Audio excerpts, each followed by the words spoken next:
Ini pemahaman ulama suci tentang Ka'bah. Ka'bah ini oleh ulama suci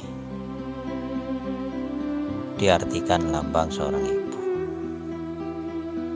Ini penjelasannya. Pertama, umat Islam menganggap Ka'bah ini batu. Ini kesalahan. Ka'bah itu artinya ibu. Dan umat Islam ini mengatakan bahwa Hajar Aswad adalah batu. Ini juga kesalahan. Hajar Aswad ini adalah yang asli itu Siti Hajar, syahwat yang melahirkan Ismail.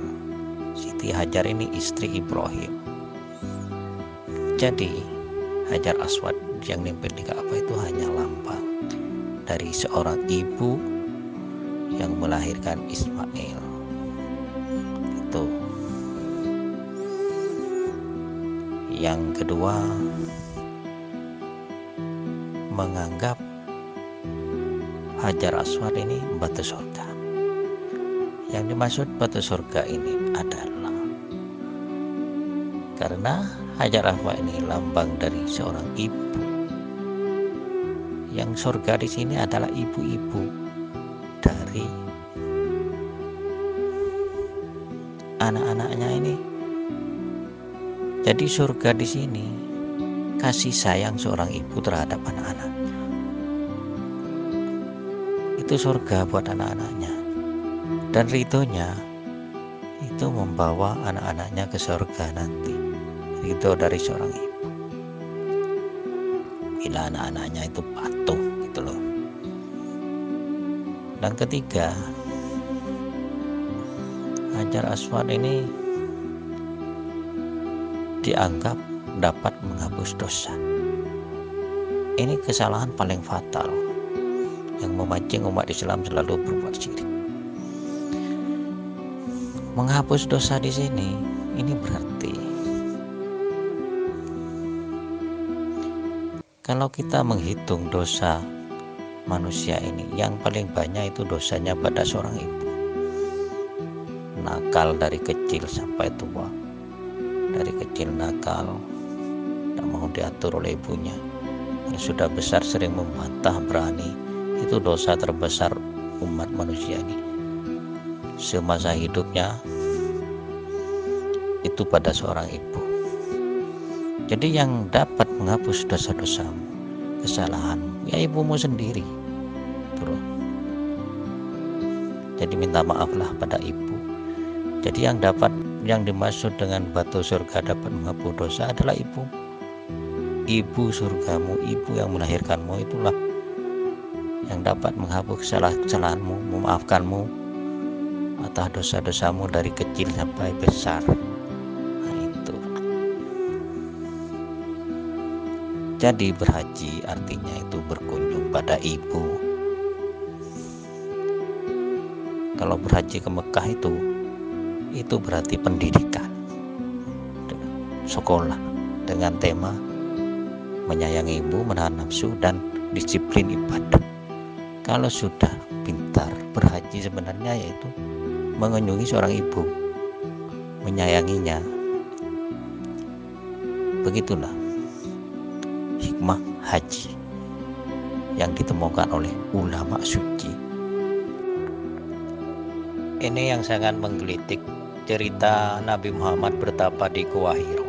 Ini yang tidak pernah dipahami oleh umat Islam. Nabi Muhammad itu yang bertapa di dalam kandungan ibunya. Jadi pertemuan dengan Jibril, dengan Ruhul Kudus itu sejak dari dalam kandungan. Gitu. Jadi Ruhul Kudus yang dinamakan Jibril itu sudah menjadi daya ilmu Nabi Muhammad sejak di dalam kandungan, menjadi daya ilmu tersimpan dalam memori ilmunya. Itulah inti. Jadi Nabi Muhammad itu bertapanya di dalam perut ibunya. Itu Gua Hiro itu cuma perumpamaan saja. Anda itu harus dipertanyakan tentang logika sehingga memverifikasi Islam seperti itu. Dasarnya mana sehingga bisa diyakini apa yang menjadi paham Anda. Jangan pakai logika terus. Syariat kalau tidak ditemukan hikmahnya itu menyesatkan. Itu ulama-ulama besar itu yang datang ke Indonesia, itu ajarannya itu dari ulama-ulama besar. Ya mungkin sudah meninggal sekarang, tinggal cerita-cerita. Oh ini ulama ini bercerita ini. Yang berkembang di masyarakat yaitu cerita-cerita masyarakat, sudah menjadi cerita masyarakat.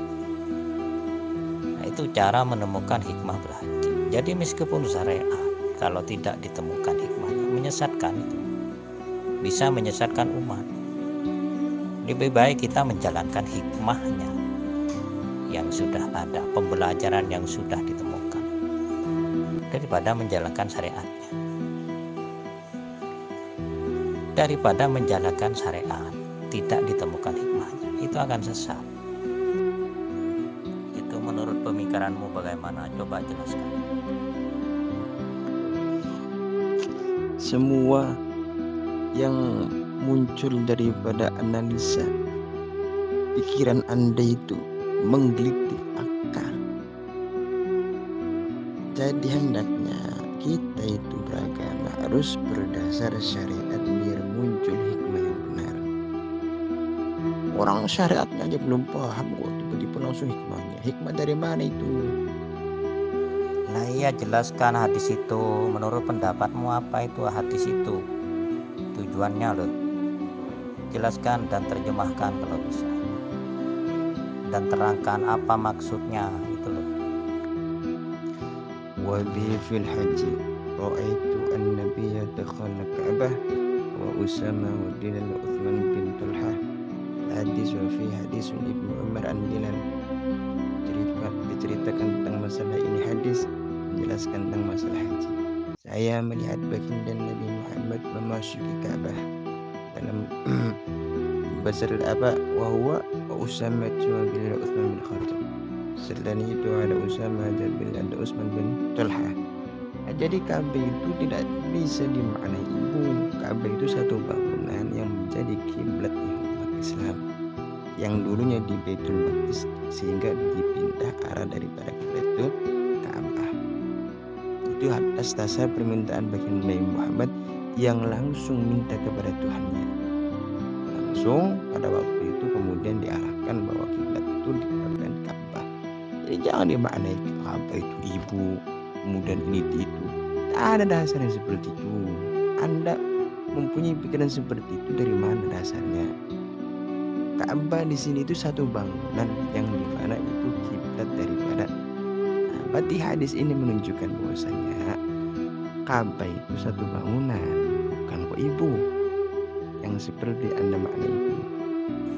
Nggak nyambung bos, kamu itu cuma Nabi Muhammad masuk ke dalam Ka'bah. Ngapain di sana? Tidur. Nggak nyambung hadis itu, nggak bisa membantah pendapatku itu. Nggak bisa itu hadis itu. Cuma Nabi Muhammad masuk ke dalam Ka'bah, lalu kamu bercerita menghayal halusinasi sesuai pendapatmu, tidak punya tujuan gitu. Percuma kamu itu. Dasar Anda yang mengatakan bahwasanya Ka'bah itu ibu mana? Anda itu punya pikiran seperti itu dari mana? Coba tunjukkan dulu. Kalau bukan hadis yang kita pegang dan Al-Quran, lantas berpegang dengan siapa? Anda berguru kepada siapa? Anda tanya coba. Hajar Aswad. Siapa Hajar Aswad? Syahwat Siti Hajar. Hajar itu berasal dari nama Ibrahim, istrinya Ibrahim, yaitu ibunya Ismail. Yang nempel di Ka'bah batu pojokan itu dinamakan Hajar Aswad. Jadi Ka'bah itu lambang dari ibu Ismail. Bisa dikatakan rumahnya Siti Hajar, bolehlah. Tapi bisa dijadikan lambang ibu Ismail atau ibu-ibu, semua ibu-ibu. Jadi Ka'bah itu ibu arti sebenarnya. Jadi setiap hadis yang bilang Ka'bah itu merujuk pada ibu. Kalau tidak ke sana, diartikan ke sana ya salput bos. Itu bukan pengertian main-main saya itu. Itu yang berkembang di masyarakat. Ajaran yang saya sebutkan tadi itu. Cara ulama besar berdakwah begitu, mengajarkan hikmah haji. Saya terangkan dulu ya. Boleh Anda silakan cari guru yang mana, silakan. Ulama yang membawa Islam, agama Islam ke Indonesia ini ada dua jenis. Ulama goblok dan ulama pintar. Dua-duanya ini mendirikan partai di Indonesia. Nah, dua-duanya ini mendirikan partai, pendiri partai di Indonesia. Ulama goblok mendirikan partai, ulama cerdas mendirikan partai. Dua partai ini saling olok-olokan. Katanya yang goblok bilang kepada yang cerdas, kamu ini sesat. Nah, itu. Sedangkan yang ulama yang cerdas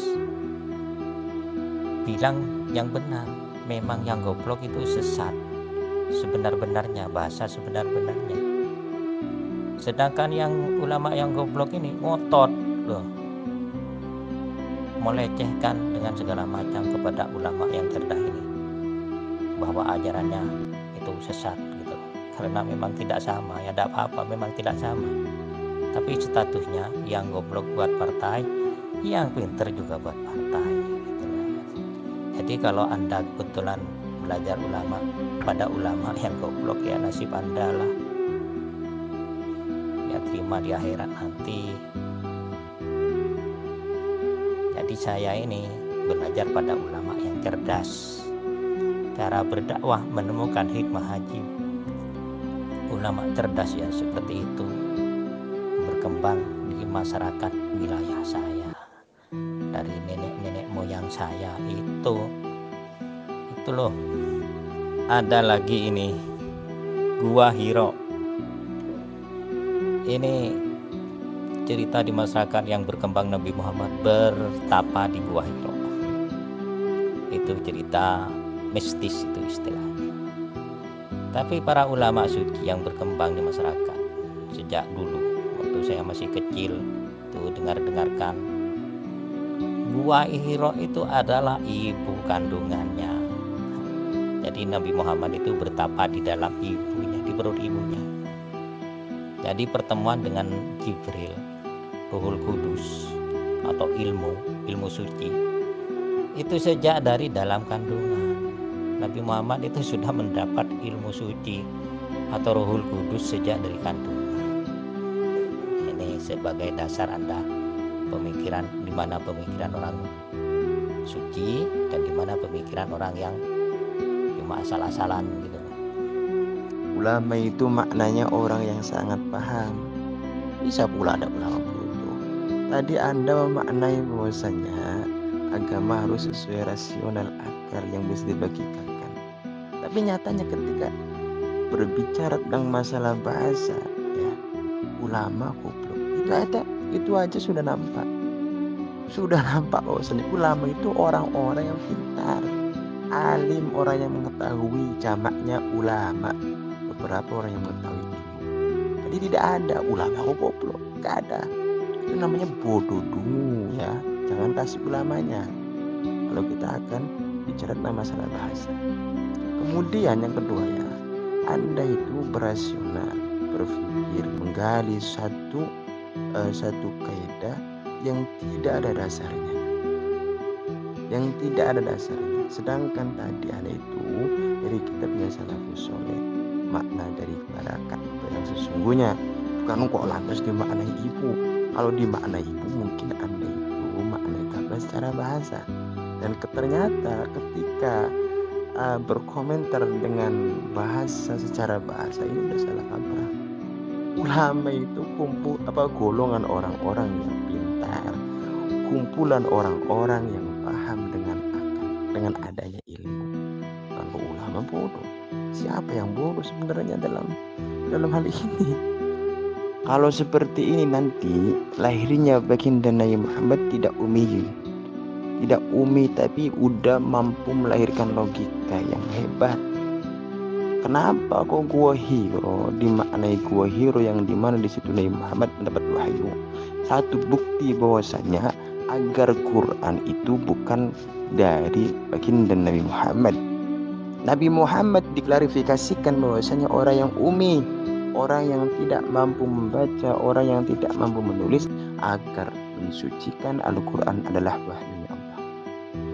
Ini kacau balau ini kalau udah dipahami kemudian diserap oleh masyarakat.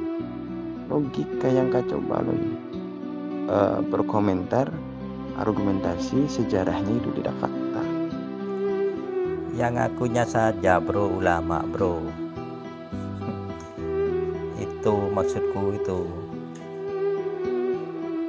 Dia ngaku ulama gitu loh, pendiri partai gitu. Padahal masih itu istilahnya kalau dikatakan goblok ya terlalu kasar lah, masih kurang ilmu gitu loh. Sedangkan ulama yang full ilmunya mendirikan partai juga. Nah setelah jadi partai dia olok-olokan itu loh. Oh yang partai ini sesat, yang partai itu sesat, saling sesat menyesatkan gitu. Akhirnya ya bertengkar sesama partai, yaitu yang terjadi di Indonesia. Kalau Anda semua ya kebetulan belajar pada ulama yang kurang ilmu, ya nasibmu sendiri gitu loh. Ada ulama Indonesia nih yang kedel, yang bilang Nabi Muhammad umi mau dipenjarakan itu ada ulama nih, lupa saya namanya, yang bilang Nabi Muhammad umi itu mau dipenjarakan, katanya mau dilaporkan ke polisi. Itu ada ulama itu, siapa namanya lupa saya. Makanya baca karangan daripada salafus saleh. Di situ bahwasannya baginda Nabi Muhammad adalah seorang umi. Nah, doa-doa kita kan seperti itu. Wasallallahu alaihi wasallam bin Nabi ummi. Bahwasanya baginda Nabi Muhammad adalah seorang umi, seorang yang tidak mampu membaca dan tidak mampu menulis agar mensucikan Al-Quran itu benar-benar wahyu. Ini logika yang faktual, logika yang memang sesuai dengan realita. Jadi apapun ceritanya, kalau tadi itu bahwasanya Nabi Muhammad bertapa di dalam kandungan kemudian datang Rohul Kudus atau malaikat Jibril, nanti lahirnya Nabi Muhammad orang yang pintar. Berarti kan tidak sesuai dengan fakta ini. Ya, nah, kalau udah sesuai fakta berarti Anda ilmu dari mana? Berarti yang mengarang itu yang umi bos. Yang umi itu yang mengarang kitab loh. Kata kamu itu siapa itu? Gus Soleh. Itu yang umi, bukan Nabi. Nabi cerdas. Tidak ada Nabi bodoh selama hidup. Bedanya Nabi dengan manusia itu biasa itu karena ilmunya, itu karena kecerdasannya. Itu loh, biar tahu kamu. Rasulullah dan manusia biasa itu bedanya kecerdasannya. Rasulullah itu dapat ilmu langsung dari Allah SWT, ditanamkan ilmu kecerdasan yang sangat canggih. Kalau Rasulullah, sedangkan manusia biasa ya biasa, kalau tidak belajar ya tidak pintar-pintar. Ya itu bukan berarti dia bodoh bos. Dia istilahnya itu pintar otodidak. Itulah seorang Nabi, seorang Rasulullah. Yang bilang Nabi Umi itu yang bilang yang Umi gitu. Yang mengarang Nabi Muhammad Umi itu, yang mengarang kitab itu yang Umi. Yang bilang Nabi Muhammad Umi itu yang Umi, yaitu yang bilang itu. Sedangkan Nabi Muhammad cerdas, Walaupun tanpa belajar dia sudah ditanamkan ilmu kecerdasan yang sangat tinggi. Istilahnya dalam Indonesia ini super canggih ilmunya, dapat mengetahui segala hal tanpa belajar karena ada ilmu di sana. Kalau zaman sekarang ilmuwan akhirat, yaitulah Nabi Muhammad. Lain dengan ilmuwan membuat mobil, itu sudah bedanya. Ilmuwan akhirat itu Nabi Muhammad. Sedangkan ilmuwan membuat mobil itu terinspirasi sendiri, sudah cerdas sendiri, bisa membuat mobil. Itu bedanya. Ya sama-sama ilmuwan lah. Anda tidak mengatakan bahwasanya baginda Nabi Muhammad itu orang yang bodoh, bukan. Kami mengatakan baginda Nabi Muhammad adalah seorang ummi agar logika yang disampaikan daripada Nabi Muhammad adalah hasil wahyu dari Tuhannya. Itu aja. Maksud seperti itu itu. Kalau Nabi Muhammad lahir kemudian cerdas, logika cerdas kan dia mampu berlogika dengan pikirannya sendiri. Tapi apa yang disabdakan oleh baginda Nabi Muhammad itu hasil langsung dari Tuhannya. Sehingga ketika ada perang Siffin tuh, pada waktu itu dikepung umat Islam selama 16 hari nggak makan nggak minum. Nabi Muhammad santai aja karena wahyu belum turun. Bahkan ketika Salman Al-Farisi membuat khandak, membuat jebakan yang dimana di situ kiranya jebakan itu maksudnya mensifati jebakan ini. Jebakan itu yang dimana kuda terbaik tidak bisa mampu melewati daripada khandak tersebut atau jebakan. 16 hari dikepung pada perang Siffin. Nabi Muhammad santai aja karena wahyu belum turun. Di saat buat khandak ada percikan api yang sehingga sampai ke Persia. Nabi Muhammad berkomentar di situ, nanti Islam akan sampai ke Persia. Sahabat bingungnya kenapa? Orang di sini aja belum tentu selamat, kok tiba-tiba Nabi mengatakan Islam akan ke Persia. Ini di luar logika ini. Ini yang berbicara wahyu. Jadi ingat, apa yang disabdakan Nabi itu sesuai daripada wahyu yang turun. Tidak menggunakan akal logika pribadi. Maksud itu seperti itu. Yaitu nalar bro, istilahnya itu umat manusia tuh, ulama itu memberi nalar logika yang panjang gitu loh. Nabi Muhammad dapat wahyu itu otomatis langsung. Jadi setiap ada permasalahan otomatis dia menemukan solusinya. Ya tentunya bantuan dari Tuhannya yang sudah ditanamkan di dalam dirinya, tidak terpisah. Itu maksud saya. Jadi wahyu-wahyu itu sudah tertanam di dalam daya pikir Nabi Muhammad. Jadi setiap ada permasalahan, lalu datanglah inspirasi secara otomatis. Jadi para ulama itu supaya menjelaskan dengan mudah mana inspirasi dari Tuhan, mana inspirasi manusia biasa, itu biar bisa membedakan, ya itu ceritanya. Itu nalar yang panjang sebenarnya. Cara menjelaskan dengan panjang gitu. Ya, Anda mengatakan seperti itu. Kenapa tadi memaknai daripada Al-Hajar itu Siti Ajar. Kemudian baginda Muhammad itu betapa di dalam perutnya sehingga datang Ruhul Kudus. Berarti seakan-akan di situ wahyu, padahal cerita faktanya ya, cerita faktualnya bahwasanya Nabi Muhammad itu mendapat wahyu di Gua Hira. Iqra bismi rabbikal ladzi Iqra sampai 3 kali, yang dimana di situ disampaikan oleh malaikat Jibril. Kemudian pulang, turun lagi surat, Nabi berselimut. Itu faktualnya. Kenapa Anda mengatakan bahwasanya baginda Nabi Muhammad itu bertapa di perut kandungan ibunya? Kemudian datang Rohul Kudus. Fakta dari mana cerita ini? Ini yang menjadi masalah bagi Anda. Coba klarifikasikan dasarnya mana, atau siapa yang menyampaikan keterangan ini, dari mana Anda dapat. Ini yang mengganjal ini. Ingat, wahyu itu belum tertanam. Wahyu itu turun berangsur-angsur sesuai kejadian fakta yang ada. Di sini ada kejadian turun. Karena pada waktu itu ada pernah bagian Ma'bad diminta solusi, yang dimana di situ kita bilang diam karena wahyu belum turun. Jadi wahyu itu belum ada di benaknya. Wahyu itu turun sesuai kejadian yang ada. Ini lebih tepatnya seperti itu. Jadi Anda berlogika mohon harus sesuai dengan faktual lah ya, atau baca dulu sejarah lah. Itu halusinasi. Halusinasi. Mana fotonya bro? Wah, itu halusinasi semua. Itu karangan-karangan gak jelas itu. Yang ngarang itu Umi.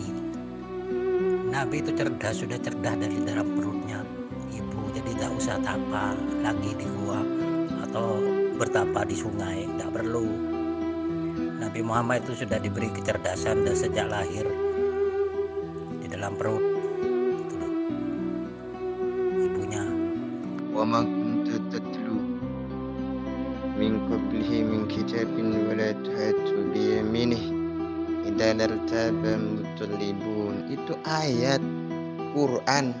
Lantas apa yang menjadi kepercayaan di benak hatimu? Cuci otak, salah guru ya kayak gini. Coba pendapatmu apa itu ayat itu? Seperti apa pendapatmu itu? Terjemahkan dan pendapatmu apa tentang ayat itu? Kamu cuma baca dari tadi, kamu itu tidak ada ayat yang nyambung sama sekali. Salah alamat semua. Yang kamu terangkan Monas, ternyata yang kamu terangkan itu bukan Monas. Itu loh. Seperti itu. Nyasar, salah alamat. Maunya kamu datang ke Monas, tapi kamu nyasar. Datang ke Tugu, Celurit di Pemekasan. Ya nyasar kamu itu. Ambil ayat, ambil hadis. Itu nyasar semua. Gak ada yang pas. Saya perhatikan setiap argumentasi Anda itu tidak ada dasarnya. Hadis ya tidak, Quran ya tidak. Terus mana? Kalau memang Anda berpegang teguh dengan Quran, tentu akan tahu arti daripada Quran itu. Kalau Anda berpegang dengan hadis, tentu tidak akan seperti itu. Anda mengatakan Ka'bah itu adalah ibu. Padahal di sini al-makna awal al-Ka'bah wa min dzalika qoulihi ta'ala fawali wajhaka syatrul masjidil haram fal murad bil masjidil haram huna Ka'bah. Itu makna yang pertama itu Ka'bah. Al-makna ats-tsani al-Ka'bah wa ma hawlaha min dzalika qoulihi la tashuddu rihalu ila salasati masjidin المسجد الحرام ومسجد هذا ومسجد الأقصى والمراد بمسجد الحرام هنا هو كعبة وما حولها وكذلك قوله صلاة في مسجد هذا خير من 1000 صلاة فيما سوى إلى المسجد الحرام. Itu makna yang kedua Ka'bah. Al-makna thalith Ka'bah wa min dalika qawlihi ta'ala subhanalladzi asra bi 'abdihi laila من المسجد الحرام إلى مسجد الأقصى. فقد ذكر العلماء أن الإسراء بالنبي صلى الله عليه وسلم كان من دور مكة والمراد بالمسجد الحرام هنا هو كعبة. معنى الرابع عموم الحرام المكي ومن ذلك قوله الله يا أيها الذين آمنوا إنما المشركون نجس فلا يقربوا المسجد الحرام بعد أمره هذا ay la yadkhulu al-haram. Itu makna daripada Ka'bah. Ka'bah itu bukan ibu. Coba Anda yang mengatakan bahwasanya Ka'bah ibu mana tendensinya, mana mengambil atau mengutip argumen dari mana? Coba tunjukkan dulu kalau memang Anda benar bahwasanya berpikir dengan logikanya para ulama salaf. Itu ulama bro yang menerangkan semua, jadi saya tidak perlu baca hadis lagi. Dan ternyata benar hikmah berhaji itu begitu. Jadi kamu ambil hadis, ambil ayat semua itu ibarat kamu buat nasi. nasi goreng, salah resep loh. Itu jadi cuma tinggal baca tok resep, tidak tahunya resep yang lain yang kamu suguhkan pada saya. Ya seperti itu. Jadi pada debater ini banyak yang salah resep. Coba tinggal comot aja ayat, resepnya agak cocok. Ya itu, jadi perlu diperhatikan kamu dulu. Mau ambil ayat yang mana itu kaji dulu sampai matang. Jadi jangan sampai salah resep. Jadi kalau saya gak perlu baca hadis lagi, saya tahu dari ulama itu. Ulama itu yang saya percaya ya itu sudah. Meskipun saya cari resep-resep nanti salah alamat ya kacau juga kayak kamu. Ambil hadis, ambil ayat, ambil ini. Ternyata yang diambil salah resep. Seperti membuat makanan, salah resep itu. Yang gak enak, kamu juga begitu, salah resep itu. Makanya gak enak. Jadi banyak dalam memahami ayat-ayat ini, para debater semua ini banyak yang salah resep. Jadi ambil ayat itu ibarat ambil resep yang salah. Kayak cakep pun. Kalau memang Anda itu berlogika, tentu langsung merujuk. Nggak usah pakai kembang-kembangan apa seperti itu. Dan sekarang ini aja, kita tentukan apa yang mau kita bahas. Kemudian kita berargumentasi sesuai daripada kitabnya salafus saleh yang bersandaran dengan Al-Quran dan hadis. Soalnya dari tadi kita lari kemana-mana. Sedangkan Anda itu setiap berargumentasi katanya ulama tidak disebutkan. Sedangkan aneh berargumentasi sesuai daripada ulama, aneh tampilkan kemudian aneh terangkan. Seperti itu ya. Sekarang kita kan tentang masalah Ka'bah Umi. Kemudian Nabi Muhammad itu bertapa di dalam perut ibunya. Kemudian datang malaikat Jibril. Kemudian apa lagi itu yang dimaknai sesuai dengan akal naluri Anda. Sekarang kita bahas masalah Ka'bah. Nah, Ka'bah itu seperti apa? Kemudian bagaimana? Kemudian kalau sudah berkomentar dari mana sumbernya? Kemudian sumber itu bertendensi dengan hadis ataupun tidak. Nah, gitu aja. Nih, aneh terangkan kalau nggak paham bahasa Arab. Al-makna awal al-Ka'bah. Min dalika qoulihi ta'ala. Makna yang pertama itu Ka'bah. Dikutip daripada firman Allah Subhanahu wa taala, "Fawali wajhaka satrul Masjidil Haram." Hadaplah wajahmu terhadap Masjidil Haram. Satrul Masjidil Haram. Fal murad bi Masjidil Haram huna Ka'bah. Yang dihendaki dengan Masjidil Haram yaitu Ka'bah. Al-makna tsani al-Ka'bah wa ma hawlaha. Kemudian makna yang kedua Ka'bah dan sekelilingnya. Min jalika la tashuddu rihalla ila salasati masajid. Masjidil Haram, Masjidil Hadza wa Masjidil Aqsa. Kemudian makna yang kedua yang dimaksud dengan Ka'bah itu Ka'bah dan sekitarnya. Kenapa la tasuddu rihalu ila salasati? Bahwasanya tidak akan menghadap satu golongan laki-laki kecuali dengan tiga masjid. Masjidil Haram, Masjidil Hadza, Masjidil Aqsa. Jadi Ka'bah itu apa? Ka'bah dan sekitarnya itu dimaksud dengan Ka'bah. Wal murad kemudian wal murad di Masjidil Haram huna wa Ka'bah wa ma hawlaha ka qaulika wa kadzalika qaulihi sallallahu alaihi wasallam salatun fi masjidi hadza khairun min alfi salatin fi ma siwahu ila Masjidil Haram. Kemudian yang diandaki dengan Masjidil Haram di dalam keterangan ini yaitu Ka'bah dan sekitarnya. Begitu juga sabda baginda Nabi Muhammad, sholat di masjidku yaitu masjid ini ya, itu lebih baik daripada 1000 sholat fima siwahu dilaksanakan di selain daripada masjidku kecuali Masjidil Haram.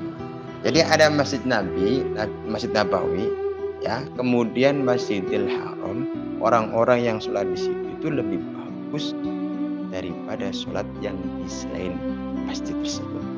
Wal murad di Masjidil Haram Ka'bah. Itu maksud daripada Ka'bah secara makna. Coba Anda yang mengatakan Ka'bah itu mana argumentasinya, kemudian diambil dari ulama siapa? Apakah ulama itu bertendensi dengan Quran atau hadis? Kalau tidak, ya ini harus dibantah. karena kasihan umat. Ya, namanya aja sudah jelas bos, Hajar Aswad, Syahwat Siti Hajar lah ibu. Gak perlu dalil yang panjang-panjang kalau saya itu. Nanti bisa salah resep seperti kamu. Itu udah kalau saya ambil ayat itu. Hajar Aswad ibu. Oh, artinya Syahwat ibu. Ibu Siti Hajar. Itu aja deh. Aduh, piye to bos, repot-repot. Hajar itu batu, Aswad itu hitam, batu yang hitam. Bisa pula Siti Hajar, dari mana itu logika seperti itu? Rasional Anda itu kurang mengena. Tanyakan pada publik itu sekalian ya, biar siapa yang berpihak, mana yang benar, mana yang salah. Ini orang belajar agama tak ada yang jelas nih. Agama itu riwayat, dasarnya Quran, hadis, ijma, qiyas. Kalau sudah itu terpenuhi, maka akan ada kebenaran. Dan ingat ya, ulama madhab ini Samsudin apa siapa namanya, Amiluddin, namanya Amiluddin, sang penggawa agama, tapi kok akalnya melenceng semua ini. Ulama madhab itu beliau tugasnya membenahi paham akan hadis-hadis yang muskil atau hadis-hadis yang masih ada kejanggalannya, itu dibenahi oleh ulama madhab. Baru bagi kalangan kita mengikuti ulama madhab. Kenapa? Karena ulama madhab itulah yang mampu mengoreksi adanya hadis. Jangan jauh-jauh ya, ada hadis al-ma'u ma'u. Itu kira-kira gimana itu? Al-ma'u ma'u, air adalah air. Maksudnya gimana? Wajabal guslu, wajib mandi. Wah, air ketemu air kok wajib mandi, gimana toh? Nah, ini nggak mampu kita, sehingga menurut Al-Imam An-Nawawi ya, madhab Syafi'iyah, beliau mengatakan bahwasanya maksud al-ma'u ma'u itu ketika keluar air mani, maka wajib mandi menggunakan air yang suci lagi bisa mensucikan. Wajib al-ghuslu, ya keluar mani kan wajib mandi. Siapa yang mampu menerangkan seperti itu? Ulama madhab. Jadi Anda itu kalau menafikan daripada ulama madhab, apakah Anda itu hidup sejaman Nabi? Apakah Anda itu percis Nabi melakukan seperti ini? Siapa yang mampu? Makanya ada ulama madhab itu kita tertolong akan paham hadis. Camkan itu.